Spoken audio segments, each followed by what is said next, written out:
Welcome to Watch Mojo. And today, we'll be counting down our picks for those musical groups that struggled for relevancy after the departure of one key member. We'll be saving instances where a member was fired for another day. This is dedicated to the one I love. This is dedicated to the one I love.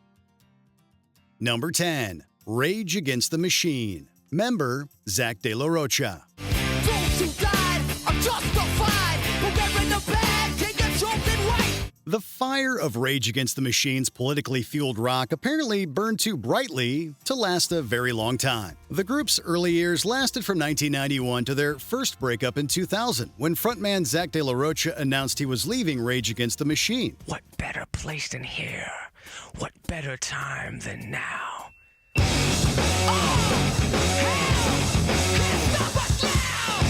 Various side projects would emerge in the wake of Rage's split, including Audio Slave, featuring guitarist Tom Morello, and former Soundgarden singer Chris Cornell. De La Rocha blamed the untenable band atmosphere for this initial split, an atmosphere of aggression that affected all of their decisions. They reunited between 2007 and 2011, before breaking up and reforming again in 2019. This final iteration of Rage would be waylaid by both injury and the COVID-19 pandemic, officially calling it a day in 2024. It's right outside your door, testify. Number 9. The Geils Band. Member, Peter Wolf.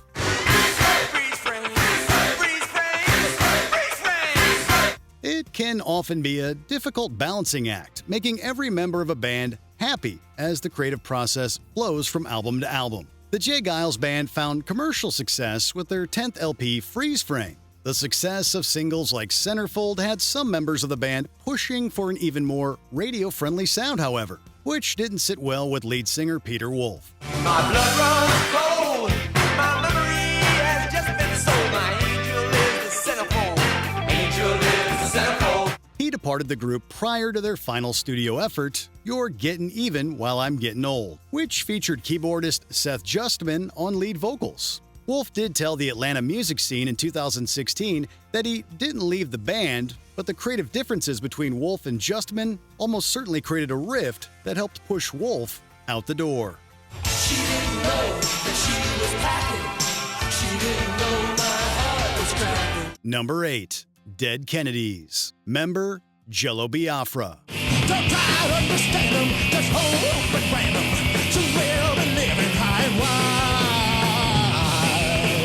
The Dead Kennedys were one of the most infamous, popular, and influential punk groups of the 1980s, and the band continues to operate in some form today. It just does so without the instantly recognizable voice of its charismatic former frontman, Jello Biafra.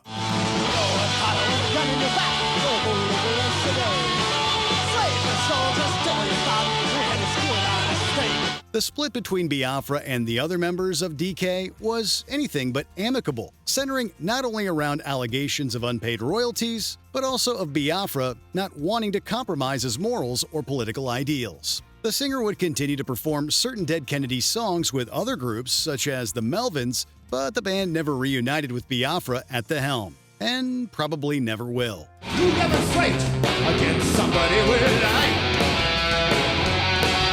Number 7. Guns N' Roses. Member, Slash.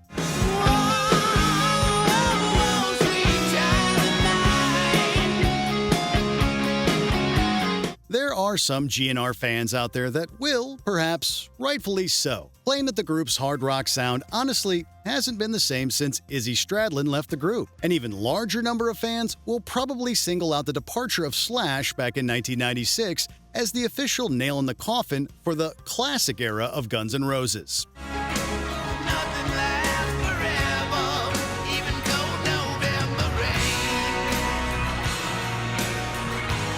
Granted, Slash did see some success with Velvet Revolver in the wake of his GNR departure, while frontman Axl Rose made fans wait seemingly forever for the long-awaited Chinese Democracy album to hit store shelves. That effort, as underrated as it is, just wasn't enough to retain general fan interest in GNR without Slash, however, eventually leading to a reformation in 2016. More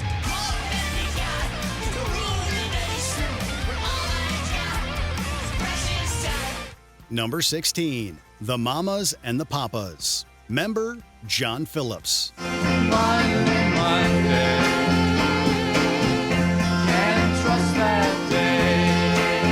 The situation with John Phillips and the group he led, the Mamas and the Papas, was as complicated and messy as the divorce that preempted the group's initial 1968 breakup.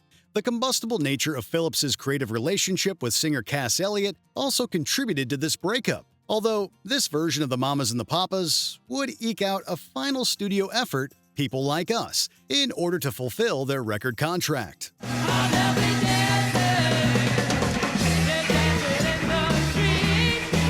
John Phillips had already released a solo LP in 1969, but he debuted a new Mamas and the Papas that endured a revolving door lineup of membership from 1980 to 1998.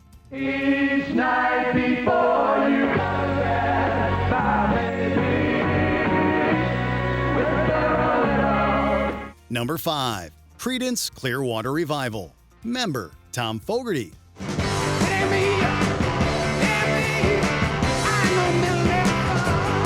A 2018 episode of the YouTube series Todd in the Shadows brilliantly detailed the infamous legacy surrounding the Creedence Clearwater Revival album, Mardi Gras. This final LP from Creedence was created without longtime guitarist Tom Fogerty, who had departed the group a year prior.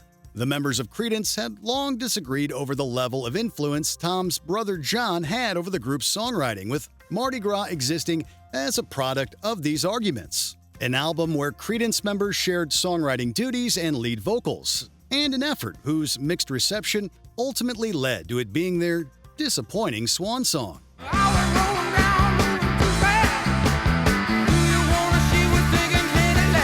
Number 4.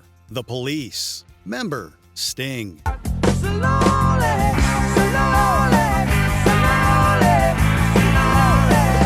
Some bands are fueled by one creative vision. But what do you do when there are 3 dominant personalities? The answer is that you fight. A lot.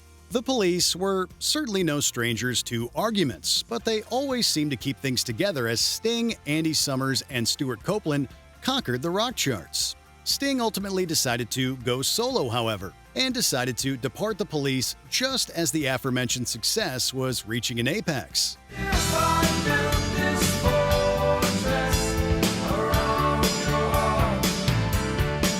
The group's Synchronicity tour saw the Police performing to larger crowds than ever, but Sting leaving would push Summers and Copeland to explore other musical opportunities afforded to them until a brief reunion brought them back together in 2007.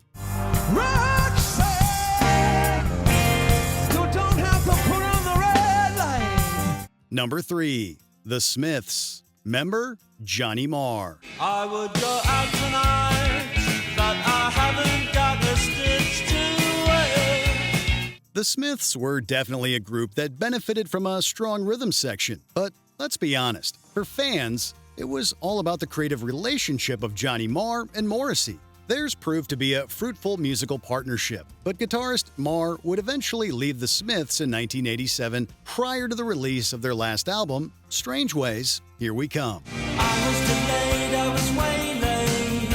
On emergency stop, I smelled the last 10 seconds of life. Morrissey would go solo and see a lot of success, while Marr has continually had to fend off offers for a reunion. The group has famously squabbled over royalties too, although this hasn't stopped Marr from playing Smith songs on tour as recently as 2026. I am human and I need to be loved. Number 2. The Stone Roses. Member, John Squire.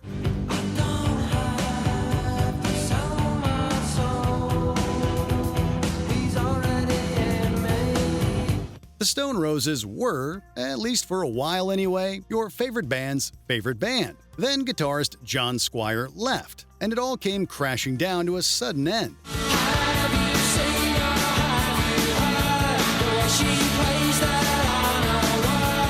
Squire left in April of 1996, but the Stone Roses didn't initially call it a day. Instead, they played a now infamous gig at the Reading Festival in October of that year before splitting. Frontman Ian Brown would go solo and do well for himself, while Squire would write and record other music before that sweet, sweet reunion money came calling back in 2011.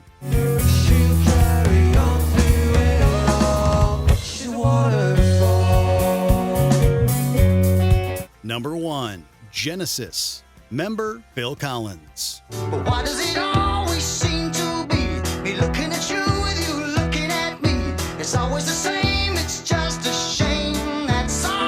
It's the Genesis album that some fans don't even remember exists. The last studio effort that was recorded with new singer Ray Wilson, who replaced Phil Collins when the latter departed in 1996. Collins' solo career was already in full swing when Calling All Stations hit store shelves a year later, and the writing was firmly on the wall.